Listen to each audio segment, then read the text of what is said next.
Assalamualaikum warahmatullahi wabarakatuh. Kami kelompok 10 mata kuliah praktek observasi sekolah yang beranggotakan Lisa Mar'atus Sholihah NPM 1911020052, Lita Yuniarti 1911020053, Mutiara Cahyani NPM 1911020194 akan mempresentasikan makalah yang berjudul Pengamatan Kegiatan Intrakurikuler, Ekstrakurikuler, Kokurikuler di Sekolah. Materi yang pertama yaitu pengertian pengamatan. Pengamatan atau observasi adalah aktivitas terhadap suatu proses atau objek dengan maksud merasakan dan kemudian memahami pengetahuan dari sebuah fenomena berdasarkan pengetahuan dan gagasan yang sudah diketahui sebelumnya untuk mendapatkan informasi-informasi yang dibutuhkan untuk melanjutkan suatu penelitian. Jadi, pengamatan adalah kegiatan menggunakan satu indera atau lebih seperti melihat, mendengar, mencium, mengecap, dan meraba secara seksama untuk mendapatkan keterangan atau makna dari suatu yang diamati. Kegiatan ini bertujuan untuk mendapatkan keterangan atau pengetahuan dari suatu peristiwa, objek yang diamati. Materi yang kedua yaitu pengertian kegiatan intrakurikuler.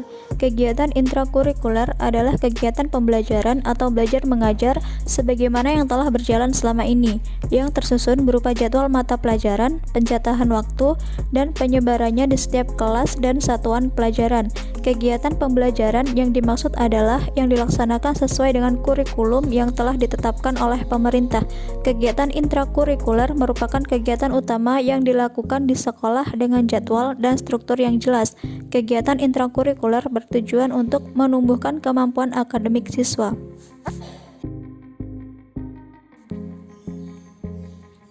Beberapa contoh kegiatan intrakurikuler yang biasanya dilakukan di sekolah diantaranya adalah: yang pertama, kegiatan pembelajaran atau belajar mengajar di dalam kelas. Yang kedua, wawasan kebangsaan. Yang ketiga, piket membersihkan kelas. Yang keempat, upacara hari Senin dan Hari Besar Nasional. Yang kelima, kegiatan senam pagi. Dan yang keenam, kegiatan peribadatan. Adapun tujuan dari kegiatan intrakurikuler ini adalah untuk menumbuhkan dan mengembangkan kemampuan akademik yang dimiliki oleh para pelajar. Lanjut, materi ekstrakurikuler. Apa sih itu ekstrakurikuler?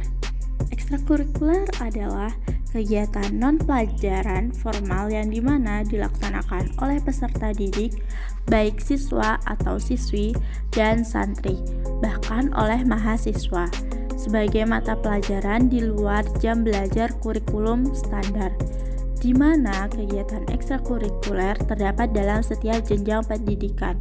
Kegiatan ekstrakurikuler itu ditunjukkan sebagai wadah bagi siswa atau siswi atau mahasiswa untuk mengembangkan minat, bakat, kepribadian, dan kemampuannya di berbagai bidang atau di luar bidang akademik. Contoh dari kegiatan ekstrakurikuler. Ada beberapa contohnya seperti kegiatan bola voli, bola basket, berkuda, mini soccer, paskibra, alma pala, pramuka, badminton, tenis meja, renang, dan lain sebagainya. Selanjutnya, apa sih tujuan dari kegiatan ekstrakurikuler ini? Nah, ada beberapa tujuan dari kegiatan ekstrakurikuler ini. Yang pertama, itu mengembangkan potensi siswa secara optimal dan terpadu yang meliputi bakat, minat, dan kreativitas. Lalu, memantapkan kepribadian siswa untuk mewujudkan ketahanan sekolah sebagai lingkungan pendidikan. Yang ketiga, mengaktualisasi potensi siswa dalam pencapaian potensi unggulan sesuai dengan minat dan bakat. Dan yang keempat, menyiapkan siswa agar menjadi warga masyarakat yang berakhlak mulia, demokratis, menghormati hak-hak asasi manusia dalam mewujudkan masyarakat mandiri, dan menjadikan pengembangan bagi siswa tersebut menjadi manusia yang sosial, kreatif, dan menjadikan persiapan karirnya. Baiklah, materi selanjutnya yaitu pengertian kegiatan kokurikuler. Setelah mempelajari berbagai program yang ada di dalam kegiatan intrakurikuler, maka selanjutnya yaitu pelajar bisa melakukan pendalaman materi melalui kegiatan kokurikuler. Kegiatan kokurikuler merupakan sebuah upaya yang dapat dilakukan untuk semakin mendalami dan menghayati materi pelajaran yang didapatkan melalui kegiatan intrakurikuler. Pelaksanaan kokurikuler bisa untuk dilaksanakan secara berkelompok maupun juga untuk individu sendiri.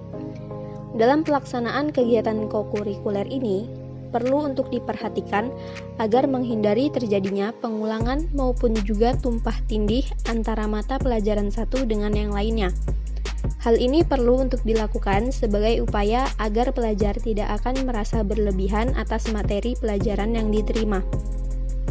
Jika guru memberikan mata pelajaran bermacam-macam dalam waktu yang bersamaan, maka hal ini bisa membuat pelajar menjadi merasa berlebihan. Tentunya beban berat yang dirasakan dan diterima ini bisa mengurangi keefektifan dalam memahami materi pelajaran yang didapatkan tersebut. Koordinasi dan kerjasama yang dilakukan antar guru mata pelajaran perlu untuk diperhatikan dan dibuat dengan sebaik mungkin. Tidak hanya mengenai beban yang diterima oleh pelajar, tetapi juga sebaiknya menghindari agar pelajar tidak perlu menambah pengeluaran biaya yang bisa membebani. Semakin terbukanya akses untuk pelajar, maka akan semakin baik karena bisa meningkatkan pemahaman dan pengetahuan yang dimiliki. Selain itu, perlu juga untuk memastikan bahwa kegiatan kokurikuler yang dilakukan masih memiliki keterkaitan dengan kegiatan intrakurikuler. Kegiatan kokurikuler perlu untuk dilakukan dengan penanganan sistem administrasi yang teratur dan tepat agar bisa memastikan bahwa program berjalan dengan cukup baik. Selain itu, perlu juga untuk dilakukan penilaian serta pemantauan agar tujuan bisa tercapai dengan maksimal. Baik, contoh-contoh kegiatan kokurikuler diantaranya yaitu yang pertama, kunjungan ke museum atau makam pahlawan untuk mendukung materi pelajaran sejarah. Yang kedua, kunjungan ke kebun bunga atau kebun binatang sebagai penguat materi pelajaran biologi. Dan yang ketiga, kunjungan ke makam Wali Songo untuk mendukung materi pelajaran sejarah kebudayaan Islam. Adapun fungsi dan tujuan kegiatan kokurikuler. Meskipun tampaknya sepele dan terkesan seperti kegiatan bersenang-senang, namun sebenarnya kokurikuler mempunyai manfaat yang cukup penting bagi siswa. Fungsi kegiatan kokurikuler diantaranya yaitu menumbuhkan dan mengembangkan karakter yang baik pada diri para siswa, melatih dan mengembangkan keterampilan di bidang sosial, menumbuhkan jiwa kepemimpinan pada siswa, mendorong dan menstimulasi tumbuhnya penghargaan pada keberagaman, meningkatkan semangat diri terhadap isu-isu global yang tengah berkembang dan menjadi perbincangan publik, serta mengembangkan kemampuan di bidang numerik dan literasi. Dan tujuan mendasar dari adanya kegiatan kokurikuler yaitu membantu pelajar agar bisa mendalami dan menghayati materi pelajaran yang telah diberikan. Menguatkan pemahaman terhadap materi ajar yang telah diberikan guru di kelas pada saat kegiatan intrakurikuler serta menambah pengetahuan. Baik, kesimpulan dari materi yang telah kami paparkan pada hari ini yaitu dalam melaksanakan pendidikan ada 3 kegiatan pokok yang menjadi kunci dalam keberhasilan proses pendidikan siswa di sekolah, yaitu intrakurikuler, ekstrakurikuler, dan kokurikuler, yang dimana ketiga kegiatan pokok ini merupakan kesatuan yang tidak dapat dipisahkan dalam proses pendidikan, namun ketiganya memiliki tujuan dan manfaat yang berbeda. Baiklah, demikian pemaparan materi dari kami. Semoga bisa bermanfaat. Apabila ada kekurangan kami mohon maaf dan kepada Allah kami mohon ampun. Wassalamualaikum warahmatullahi wabarakatuh.